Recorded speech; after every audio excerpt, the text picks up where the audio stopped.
Utah Jazz preseason is over, and I learned 6 different things that I'll share next on Locked on Jazz. Bum bum bum bum bum bum bum bum bum bum bum pow. You are Locked on Jazz, your daily podcast on the Utah Jazz.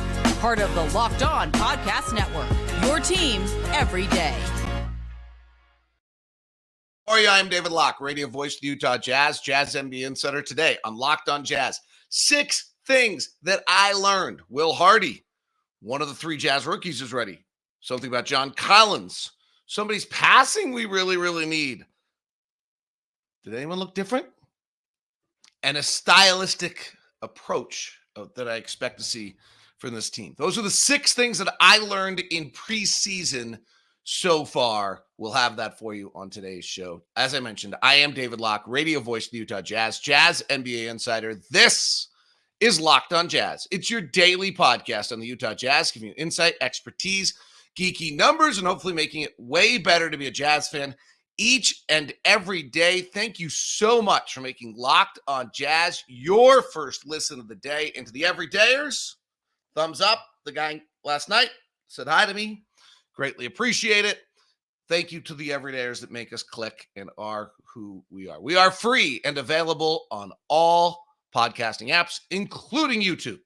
Today's show is brought to you by FanDuel. FanDuel Sportsbook, the official sportsbook of Locked On. Make every moment more. Right now, new customers can bet $5 and get $200 in bonus bets guaranteed. Visit FanDuel.com/LockedOn to get started. Hope you're great. I'm sleepy. I'll tell you what, just to share. Maybe I'm older. Maybe it was unique because we had a 4 a.m. or 5 a.m. in Seattle and a 4 a.m. back from Seattle. But I always tell everyone it's the greatest job in the world. Love it more than anything. Maybe it's because I do TV and that was so much harder for me. But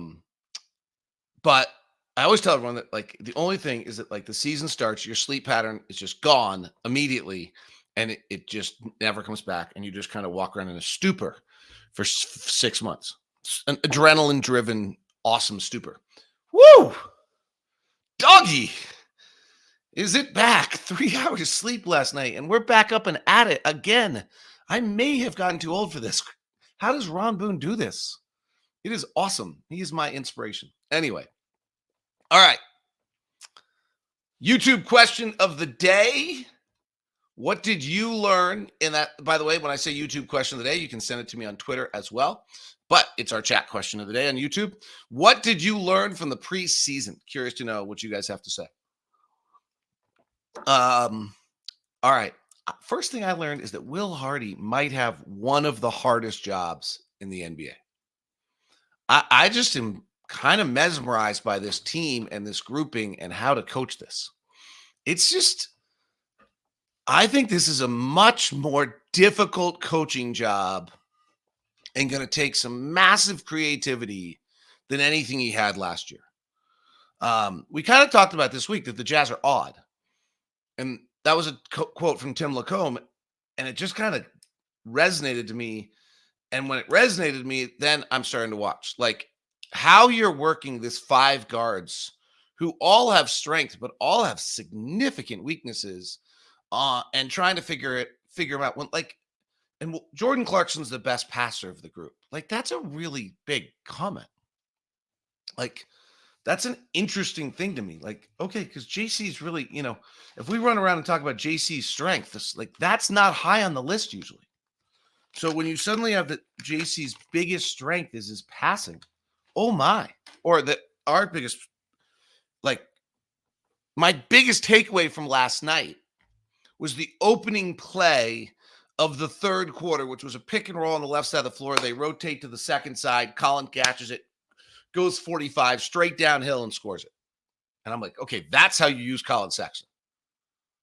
And this is what Will tapped into last year. Is like, how do I maximize his superpower? Well, that is how you use Colin Sexton. 100%. Getting this team to always get the ball to the second side is not going to be the easiest thing. I mean, we just were allergic to passing for lots of last night. Now, Kelly wasn't playing, John wasn't playing, Lauri wasn't playing, Jordan wasn't playing. But I mean, my goodness, when the young kids came in, it was just like, let it fly. So I think this is just going to be a really difficult coaching job for Will Hardy. And he's going to have to be super creative. And I think we've already seen it in training camp. We ran through the everydayers. Remember this. We ran through this like every iteration of every lineup and all the different things. And you guys did a wonderful job. We had a bunch of people submitted. No one came up with Colin Sexton, Chris Dunn, Keontae George, Ochai Agbaji, and Walker Kessler. No one, myself included.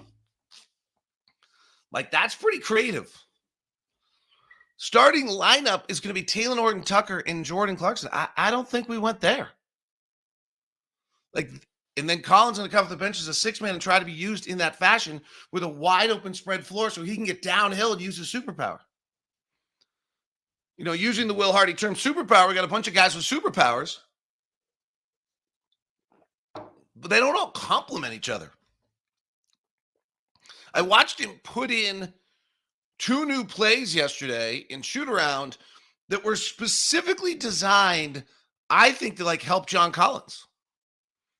And maybe some other guy, Lauri Markkanen, or some other guys can use them as well. But it was an interesting, like, little twist on the offense that he made a change to.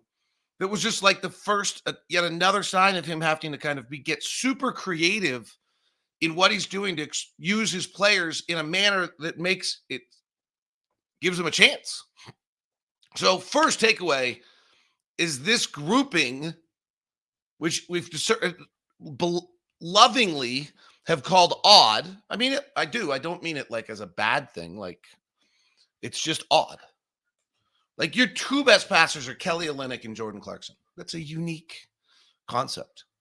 Your small forward is 7'1". Like, we roll out lineups a lot of times, the 3 guys that are 6'10", and then the next thing you do is you actually throw out a lineup that has 4 guards. So it's going to take that kind of creativity. That's my first takeaway.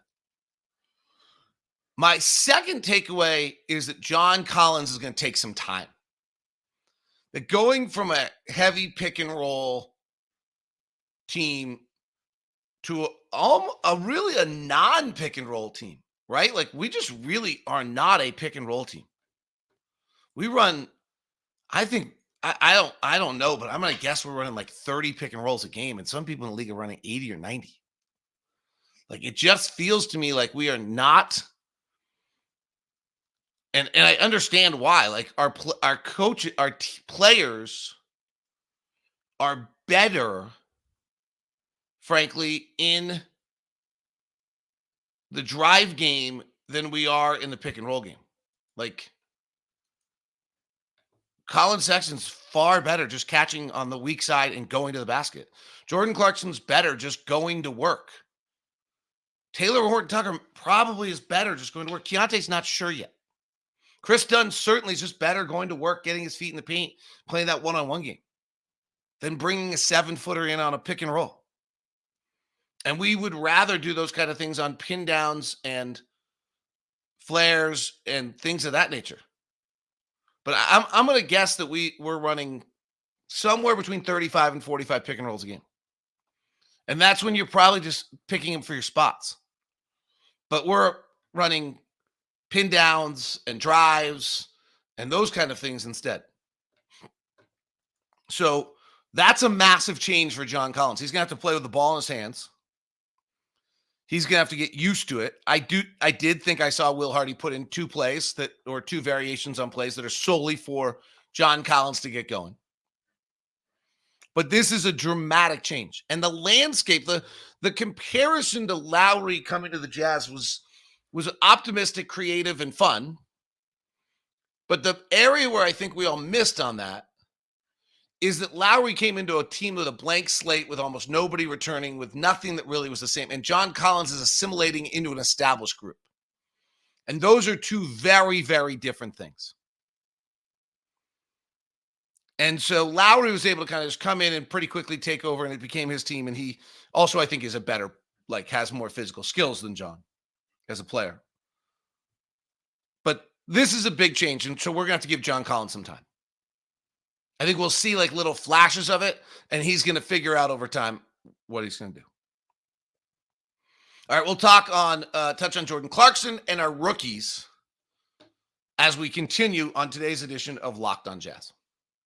Today's show is brought to you by Murdoch Hyundai, located in Linden, Logan, and at 4646 South State Street.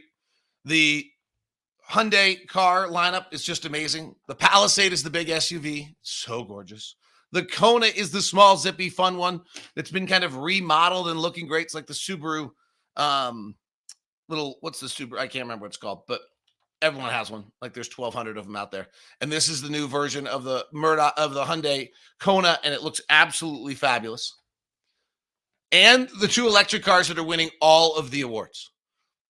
The Ioniq 5, which I'm driving every day, and awfully nice when you don't have to stop at the gas station, which was the Motor Trend Car of the Year for SUVs, and then the 2023 World Car Award winner for the Car of the Year, World Electric Car of the Year, World Car Design of the Year is the Ioniq 6. Stop by Murdoch Hyundai, located in Woods Cross, in Linden, in Logan, and at 4646 South State Street. Feel free to email me first so we can give you your VIP experience over at Murdoch Hyundai. Today's show is also brought to you by FanDuel. The weekend is ahead of us. The NFL is here, and right now is the perfect time to be a part of FanDuel. Snap into the NFL action with America's #1 sportsbook.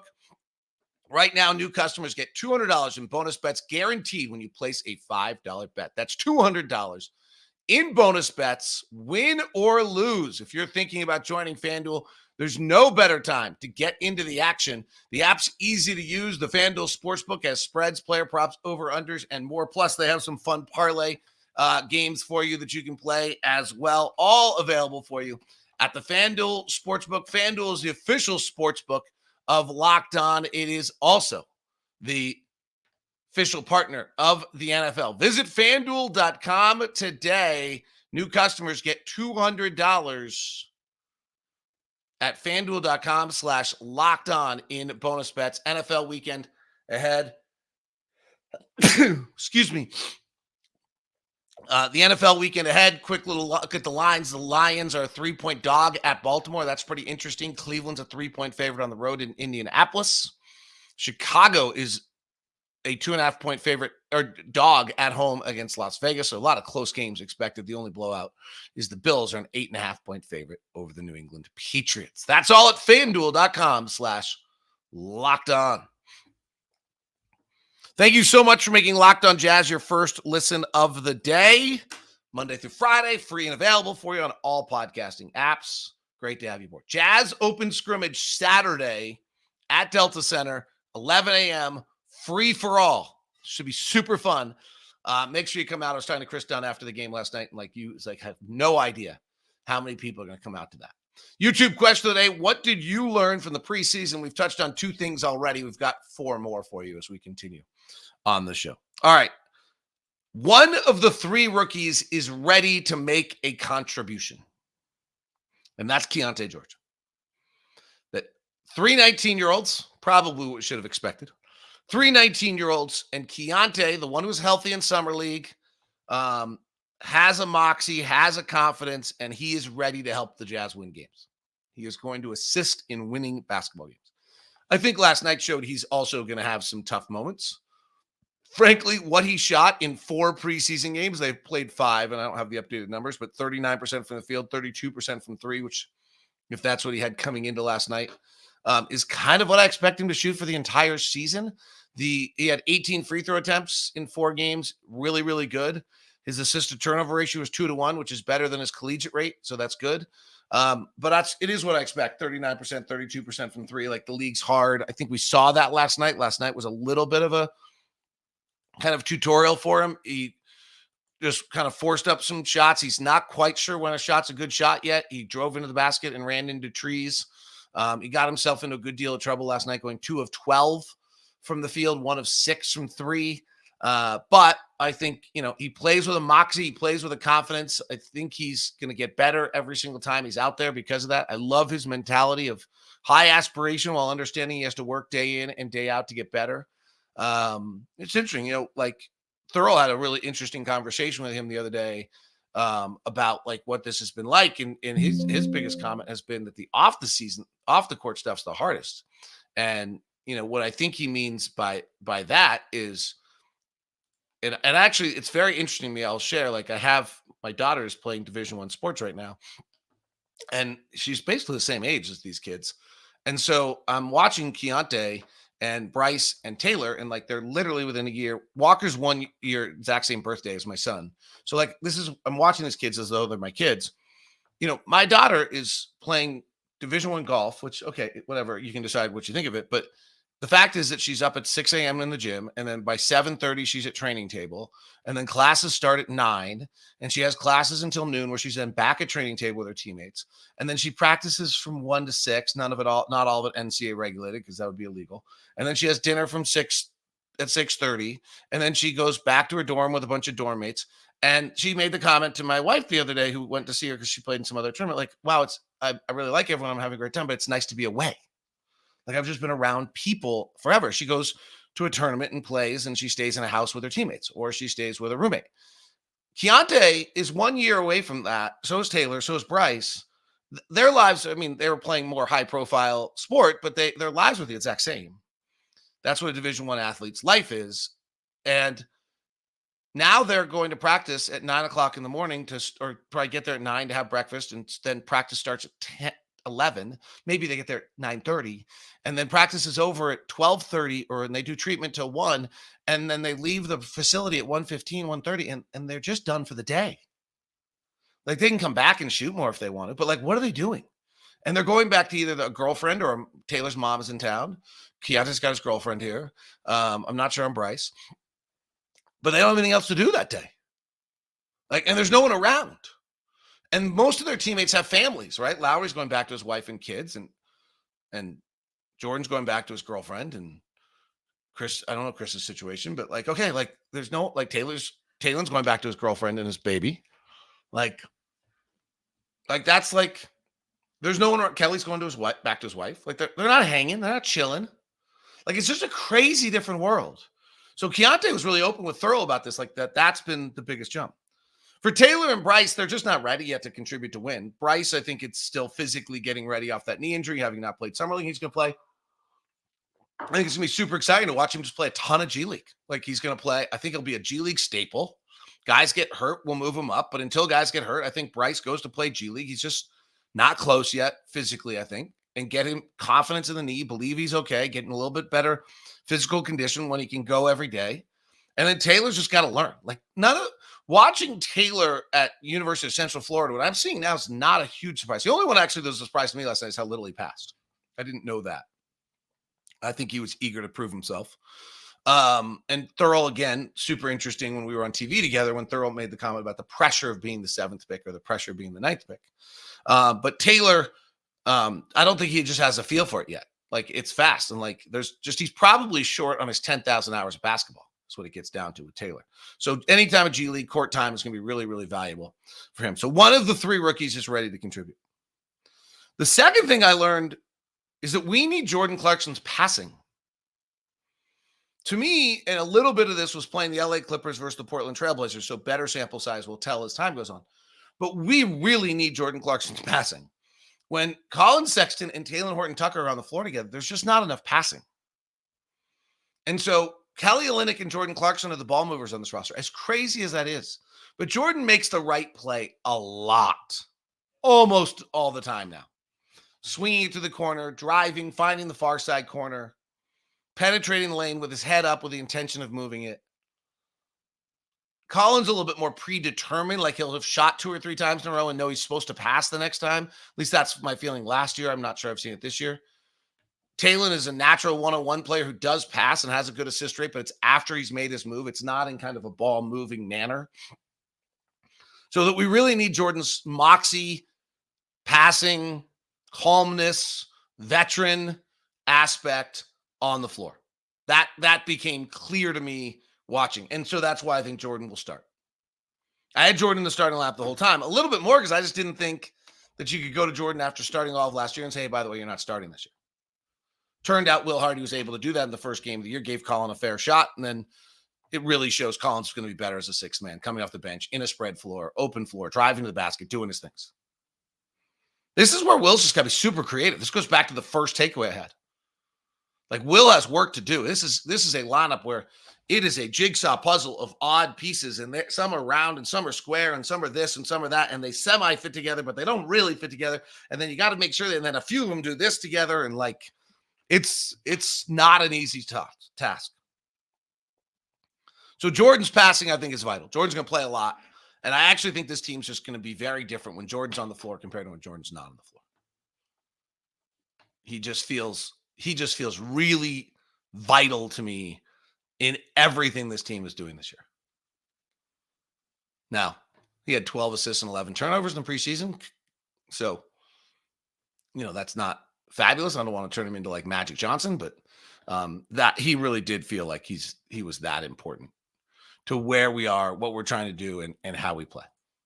All right, 2 more takeaways for you. One stylistic, and one what we learned about the roster and players. So that's what continues as we continue on Locked On Jazz. The world is certainly shaky at times and uncertain and unclear what's going to happen next, whether it's climate change or disruptions or Middle East or whatever it might be.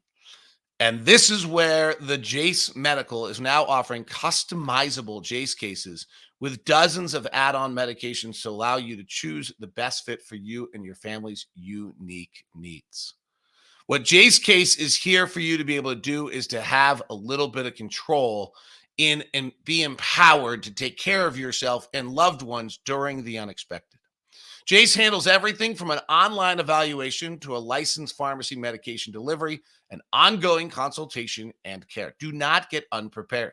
The Jace Case is here for you from Jace Medical. It provides 5 life-saving antibiotics for emergency use. And all it takes to get a Jace Case is to fill out a simple online form, and in some cases, jump on a quick call with one of the board-certified physicians. Get ongoing care with the physicians on any treatment-related questions. Doctor created, doctor recommended. It's the Jace Case. Go to jacemedical.com and enter the code LOCKEDON at $20 for a discount on your order. That's the promo code LOCKEDON at jasemedical.com. Also, gift cards available to buy for a family member or loved one so that they can get a Jace Case of their own. Go to jacemedical.com, enter the code LOCKEDON to check out for a $20 discount on your order. That's the promo code LOCKEDON at jasemedical.com. Open scrimmage on Saturday, 11 o'clock for you. Free. Get there. Utah Jazz Plus. Subscribe now to Jazz Plus. All games streamed as well. Exclusive content. Just $125 a season. That's less than $1.50 game. Plus, if you have Roku, you can just take your app and put it up on the screen and then watch the game that way. It's kind of great. This next takeaway, I don't know if people would agree with me. I don't think anyone's dramatically different. I don't know why we thought anyone would be dramatically different, but it didn't strike me that any of our guys were considerably a different player than they were when the season ended. Talen's more confident shooting the 3, but I haven't seen enough to know that it's going to go in. Ochai didn't seem dramatically different to me. Colin seemed very similar. Chris Dunn was very similar. Walker seemed similar. Simone had a nice night last night. I talked to some scouts last night who believe in Simone. Kelly's Kelly. No one on our roster struck me as dramatically or considerably different than what I anticipated to see. There's no big, wow, so-and-so is so much better at this. The Jazz did a wonderful job with a developing Ochai last year. And so most of the Ochai jump, I think, happened a year ago. And he's older, so maybe there won't be as big a jump this year, but he didn't strike me as either now all of a sudden a 45% 3-point shooter or a vastly increased handle or something different. Walker doesn't look to me to be like, I think we'll have to watch this as he's playing the Zubaks early in the year and those types. And Nurkic, like, I can't tell if he seems stronger. I think he is stronger, but having that manifest inside your game is the other element of it. Luka Samanic, who has this wonderful body and incredible skill level, did not have like a great preseason to suddenly say like, oh, it all clicked in for the 23-year-old Luka Samanic. So I didn't see anyone that is crazy different to me than they were when we came into camp. And none of the 5 guards, Chris Dunn played exactly like, which is great because Chris Dunn was really good last year. Talon, Collin, Chris Dunn, Keontae, none of them play like Keontae didn't leave me to believe he's going to be Donovan Mitchell. Like Donovan had this, but Donovan Mitchell also, by the way, just to let me be, let's do a quick reminder to everybody on this one. Donovan Mitchell at this point did not look like he was going to be Donovan Mitchell either. A quick reminder of the 17-18 season. Donovan Mitchell's first games, 3 for 11, 1 for 7, 1 for 7. He missed 7 straight threes to open the year, 7 for 20, 1 for 7. He at that point was 3 of 19 from 3. He then had a pretty good game against the Lakers, followed with a 17-minute dud against Dallas, and then kind of clicked in against Portland and Toronto before back-to-back duds, 3 of 21 in Philadelphia, and really a low moment. I think that was the night where he had like 1 assist and 21 shot attempts and was noticeably overwhelmed. A 5 of 14 against Miami, and then he clicked in. But the first 12 games of Donovan Mitchell's career, he shot 34% and 32% from 3. And the first 5 games of Donovan Mitchell's career, he shot 25% from the field and 17% from 3. So the fact that Keontae at this moment does not look like he's going to be Donovan Mitchell, the reminder would be that Donovan Mitchell didn't look like Donovan Mitchell at this point of the season. My last takeaway I kind of alluded to earlier is stylistically, we're just not a pick and roll team. We're going to be a drive team. Like we're spacing the floor. It's in a manner that we're creating one-on-one drive opportunities. And what's going to be interesting about this is as we're a drive team, it also going to be interesting to see whether we are a pass team. Like sometimes you run a pick and roll just like we did the other night. You ran a pick and roll action on the left side. You swung Colin Sexton downhill, layup, beautiful play. Kind of the play that obviously resonated me the most last night. But we're a lot of just spread the floor, come up into offense, get them 5 out spacing, get them 4 outs and go. We're an off-ball screen team. Like that's what we were last year. Last year, and this is not a dramatic change, by the way. If you go back to last season, it feels more accentuated than last year, I will say. So last year, we were 19th in the league in passes. We were 3rd in the league in drives. We were 20th in the league in isolation. We were post-trade with Mike Conley gone. We were 26th in the league in picks. At like 60 a game, I feel like we're at 40 right now.